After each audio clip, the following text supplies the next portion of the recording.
Between the Switch and the Xbox, I'm choosing the Switch. Even during times of quarantine, portability is still king. So I'm an Xbox fan, I'm an Xbox user. I will probably get the new Xbox when it comes out. I'm a Nintendo guy, so I'm going with Switch all the way. Switch is just the way to go. Nintendo Switch or Xbox? It's clearly PlayStation 4. I'm off the show 1 week and this is what happens.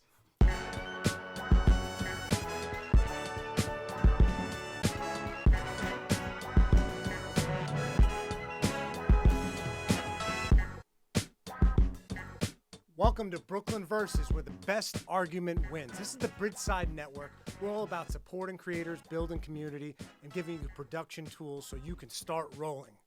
So let's get right into it. The best argument wins here on Brooklyn Versus, and I'm joined here by two challengers, each going to defend their case against this heated argument.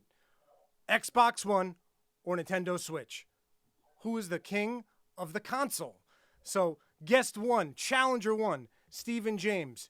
You know him from Hive Mind Radio. You can find that on Twitch. Go give that a follow. There's your plug, Stephen, right away. He's also the defending champ from season 1 of Brooklyn Versus and a dear friend and Bridgeside Crew member. Thank you, Stephen, for coming. He's arguing Xbox. And then we also have Stella LaPorta. She's Bridgeside's first intern here at Bridgeside, and now she's just one of our friends. She's a great editor, social media manager, and just great Pokemon player as well. Pokemon Go. So, guys, you know the rules, but maybe you guys don't. We're going to go to different segments. And this segment, first of all, can you guys hear me? Because I can't hear anybody. Woo! We can... Oh, there you are. Oh, we asked for silence, and I had it, but it was so dead silent, I couldn't even tell. All right, guys. This first segment we like to call 30-second argument. Okay. On this segment, you get 30 seconds each to defend your case. And Steven, you're going Xbox One. Your 30 seconds starts now. First off, Xbox One has the better titles. You get more value for it as a home entertainment system with apps. Xbox Live is considerably better than any online format with Nintendo. Nintendo never has any third-party games. It's essentially a port machine and an emulator for old games past the Nintendo ones. The buttons are too small. You have to buy a million peripherals just to play it the way you want it. The memory, the battery life, not for me. Not at all. I'm saying it's got to be Xbox One. All right, get more. That's it. That was a good argument. I must say you got through a few points there pretty quickly. I don't know, Stella. I don't know if you're feeling the heat right now. How you feeling, Stella? I got this. Okay? You got this? Yeah. Stella, I'm really confident in you.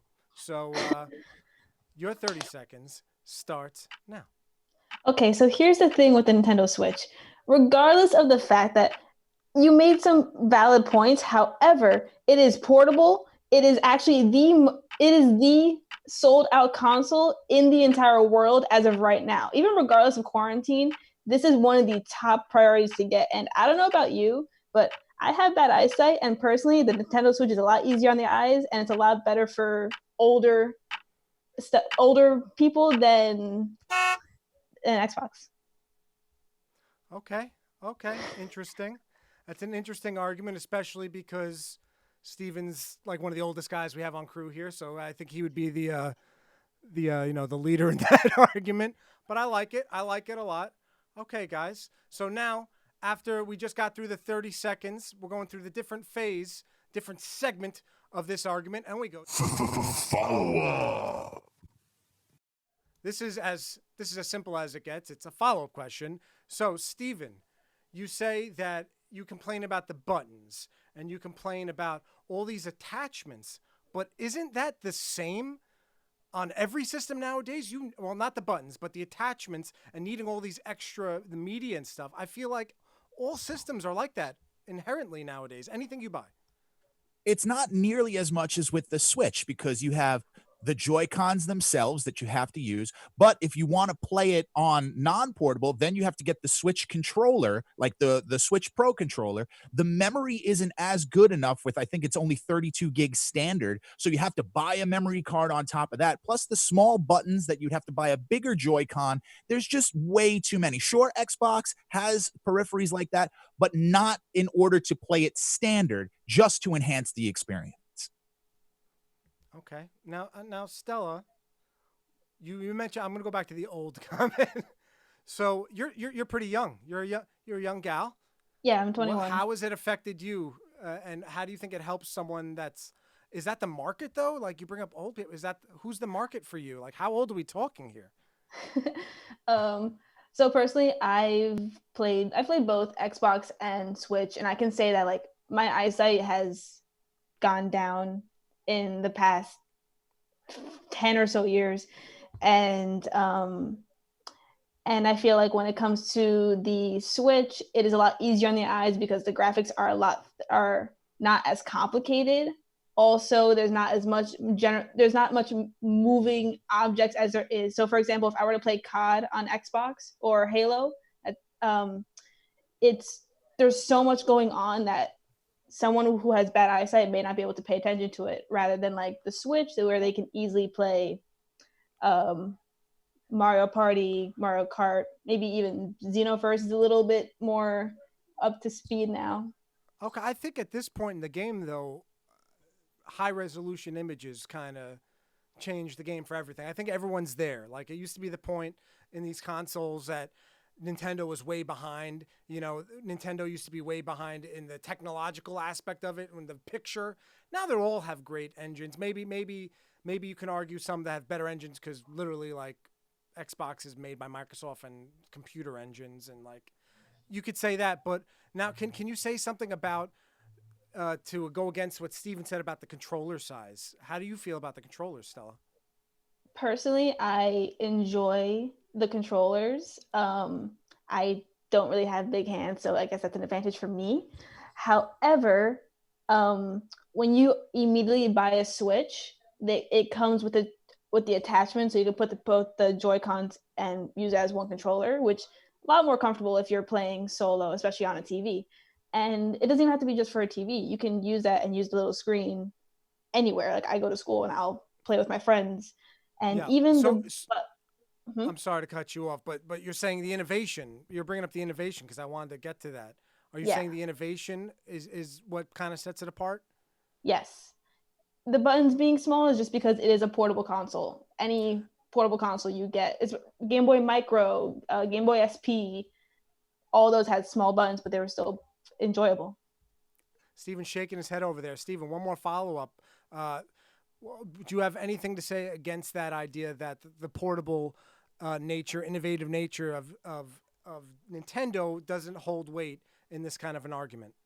Sure, it doesn't hold weight in the argument where you don't service a large portion of your consumer base by having small buttons. The original Game Boy buttons are almost twice the size. When you put that, as you talked about, the dock to put your Joy-Cons in, what is it shaped like? This controller, not anything else. It goes to the Xbox controller function. It doesn't go to anything else that Nintendo did before. When you buy a Switch Pro controller, it's like this, but with the actual size buttons for real humans, not small-handed people. Okay, fair enough. Listen, I see the appeal to both. I see appeal to the innovation and to the just, what works sometimes for some people especially. And I just want to welcome everybody to the stream. This is a live stream show. We've taped this in the past, but we've been live for quarantine, baby. So we're happy to have you. We got Chris and Chris on the stream helping us take the questions. They're going to be feeding me some questions and comments, and we're going to get to them. We're going to get to some comments at a different portion in the show. We're going to get to that really soon. And yeah, guys. Oh, that's actually now, so we'll get to it now. Now is the questions time. We got some good ones here. All systems are like that with buttons. What does everybody else think? That was Chris Scudero. This Salvatore Al on YouTube says the Switch is better than the Xbox. Oh, I can't. There's so many comments I can't keep up. So guys, I need my moderators to send me the comments in in the comment section. The Switch is better than the Xbox One. The Xbox One is only good for Xbox games. Pass. Okay, that brings up the games, being isolated to the games. We didn't really get into that, but you know what, guys? We're going to move on to the next segment as we source some more questions. We're going to move into the next segment, and that's called War of Words. That's a wonderful voice. Thank you, Stephen James, for the voiceover. And guys, this is the point where you get to kind of battle it off. You get to battle off here, and I kind of would love Stephen to start it and take it from the point of games. Let's take it from the games. And then you could start off, Stella. You can interject. You can go back and forth. This can get heated, and I'll break it up when I'm ready. I'm saying right now, if we're talking about games, they don't have any third-party games. Just now, are other developers starting to get third-party What are you considering third party, though? What are you considering third party? Games, but they don't have great third-party games. All they are doing is taking old remakes and porting them. Ooh, Final Fantasy VII port. Let's just add God mode to it, and that's it. They're not giving us any value. That's why it's what you're saying. That's why Xbox is worse, because that's all they're doing is basically just remastering their old games. First off, Nintendo Switch has come out with games specifically better. I'm just going to come out here and say I don't like games with with too many DLCs, and Xbox is built off of DLCs. If Xbox built off DLCs, you want to talk about DLC? Look at Animal Crossing. Look at all these games. There's nothing. It's all microtransactions. Sure, that's system-wide and generation-wide for systems, but you're telling me that only Nintendo Don't games... let him talk over you, Stella. Keep yelling at him. Nintendo developers hear it. are doing it. Only Nintendo developers are allowed to make Nintendo games, really. People are That is not true. That is not true. We are just now getting a lot more games. Like, we just got Doom, we got Dark Souls, we got ports. Those are ports. Those aren't directly developed for the Switch. Those are ports from older systems that are just upgraded. That's it. It's a port from Xbox. It's a port from PlayStation. But it's still a big thing for the Switch. They're not. Okay, here's another thing then. The Switch game, like a trade-in value, is a lot higher than the Xbox because the Xbox is built off of DLCs. If I have two games held side by side, like if I have Skyrim for Xbox and Skyrim for Switch, the Skyrim for the Switch costs, when you trade it back in, is like $50 versus the Xbox. See, so it is 10 times better. But that's why the value of the Switch has exploded, because they can't keep up with production. It's selling out like crazy. Yeah, but now it's selling for $400, $500 because they can't keep up with their production, which shows a lack of focus by Nintendo to be able to give their consumer what they want. Even if that is the case, there are I can guarantee you the number of people with Nintendo is much more, and a lot of people who have Xbox have transitioned and gotten rid of Xboxes. I got rid of my Xbox. A lot of my friends got rid of theirs. For the simple fact of is that also, along with the games, the console becomes obsolete after X amount of years. They did it with the Xbox, the first Xbox, and the Xbox 360 had become obsolete. Nintendo, because it is always updating and always progressing, there is no such thing as it becoming obsolete. And no way. Tell that to the people who were on Miiverse and Uverse on the U and on the Wii U, which completely was eliminated. That was probably the best thing that they ever had on those consoles, and they eliminated them. That is true. But online portability. All right, guys. All right. I let that go on for a while because honestly, you guys were saying a lot of good stuff.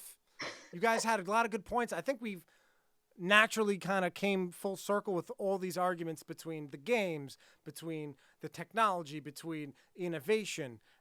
You had good arguments. You both really did. And I'm not going to say what I'm a fan of because I am the impartial judge and the best argument wins on this show. So we're going to take a couple more questions or comments. Salvatore is just hating all over Xbox. He hates it. A lot of people are PS4 fans in the stream. I'm seeing someone's a Game Boy, a 3DS. Oh, Harry Sherman. Let's agree 3DS is the most elite. Great system as well. A lot of people are just in general PS4 fans, but we figured we'd put these two against each other because that might lead to a better heated debate. Why are we even debating PlayStation PC in the comments? LOL. Yes, that's right. This is Xbox versus Nintendo Switch, a specific argument for today. We'll argue everything, baby. So you can send us different arguments, and we'll talk different things. We can talk PS4 versus badminton next week. Who knows? Just send us some ideas, you know? So we're going to move on to the next segment. All right, guys. And the next segment is called Closing Arguments. That's really it. These are very self-explanatory segments. Steven, I'm going to start with you. What's your closing argument? It's about value that makes the Xbox One the best out of the two, because not only is it a gaming system, it is a home entertainment system. You get great apps, you get Netflix, you get all this stuff that Nintendo has always been late to the party with. So for my money, instead of getting just a gaming console, I'm getting more value from top to bottom. The store is bar none better than both the PlayStation Store and the Switch Store and any store you can think of as it pertains to video games. All right, It's that's integrated a with long Microsoft. closing argument. This is a quick closing argument, baby. We I'm said just two passionate. sentences pre-show. I love the passion. We got to keep things going here. Stella, your closing argument. Keep it 2 to 3 sentences. I'll give you 4 since you went on so long. The Nintendo Switch is late to the game because it is just perfecting its art. There is a reason why the Xbox has the letter X in it. It's past due. It doesn't matter. All right. You know what? I'm not going to lie, guys. This is really good. This is one of my favorite debates we ever had, and I haven't been hosting the whole time, but this is really good and really tough. And let's go to the comments. Maybe you guys can sway me a little. If anybody has anything good that maybe can on defense of each challenger here. X is out, Harry Sherman. Let's go, Stella. Stella, you got a lot of fans in the stream today. I'm loving it. Not a popularity contest. It's the best argument wins. It's true. Happy Chaos Gaming. I'm a huge Xbox fan and PC player, but Nintendo has a good market. Nintendo is selling now due to nostalgia of Animal Crossing and Pokemon, but again, also seeing these ports come over. It's a very, very, very hard argument here, guys. And I have made a decision. And no, you're not swaying me with that, Steven.